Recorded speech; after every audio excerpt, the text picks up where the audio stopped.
রহমানির রহিম। আসসালামু আলাইকুম। হ্যালো গাইস, কিচেন হাউজে আপনাদের স্বাগতম।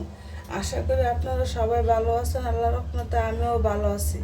আজ আমি আপনাদের সাথে শেয়ার করব আলু দিয়ে মুরগির চামড়ার মজাদার রেসিপি। এখন আমি আলুগুলো ভেজে নেব। এখানে আমি সামান্য পরিমাণ হলুদের গুঁড়ো দিয়েছি,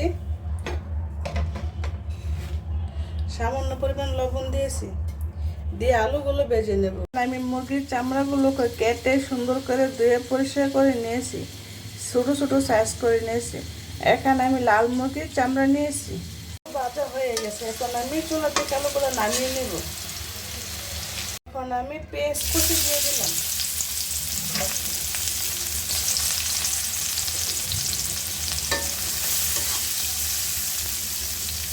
আর সামান্য পরিমাণ তেল দিয়ে দিলাম।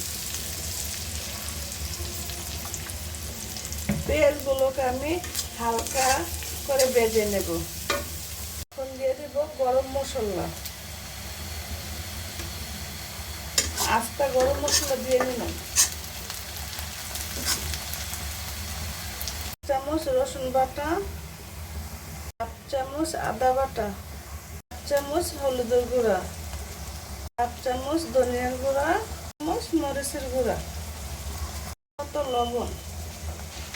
এখন এই মশলাটাকে ভালো করে কষিয়ে নেব, পুড়ে না যায় এই জন্য একটু সামান্য পরিমাণ পানি দিয়ে দিলাম। দিয়ে মশলাটাকে আমি 5 থেকে 6 মিনিট কষিয়ে নেব। আমার মশলা কষানো হয়ে গেছে, উপরে তেল বেশি গেছে। যত মশলা কষাবেন বেশি, তরকারি স্বাদ হবে বেশি। আমি মুরগির চামড়াগুলো দিয়ে দেব। এখানে হাড় আছে মুরগির, গলার হাড্ডি। মুরগির চামড়াগুলো দেওয়া হয়ে গেছে, এখন আমি কষিয়ে নেব। মুরগির চামড়া কষানো হয়ে গেছে, এখন এর মধ্যে আমি ভেজে রাখা আলুগুলো দিয়ে দেব, দিয়ে আর কিছুক্ষণ কষিয়ে নেব। তরকারি কষানো হয়ে গেছে, এখন আমি ঝোল এড করে দেবো। আপনারা চাইলে এটা পরোটা বা রুটির সাথে খেতে পারেন, অনেক মজা লাগবে। এখন আমি ঝোল দিয়ে দেবো পরিমাণ মতো।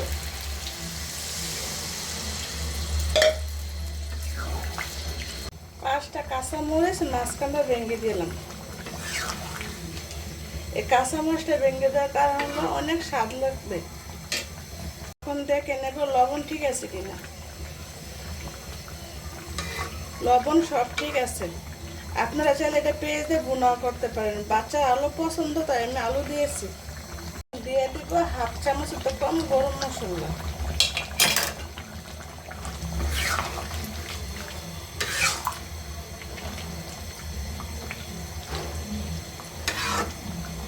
আপনাদের কাছে যদি মুরগির চামড়ার রেসিপিটা ভালো লেগে থাকে তাহলে অবশ্যই লাইক, কমেন্ট, শেয়ার আর সাবস্ক্রাইব করে দেবেন। যারা এখন আমার চ্যানেলটা সাবস্ক্রাইব করেন নাই, প্লিজ তাড়াতাড়ি সাবস্ক্রাইব করে দেন নতুন নতুন ভিডিও পেতে। এসব বন্ধুরা আমার ভিডিওগুলো সময় নিয়ে দেখে তাদেরকে অসংখ্য ধন্যবাদ।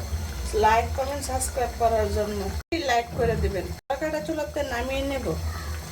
তরকারিটা চুলার থেকে নামিয়ে নিয়েছে, দেখেন মাশাআল্লাহ কত সুন্দর কালার হয়েছে। আল্লাহ হাফেজ।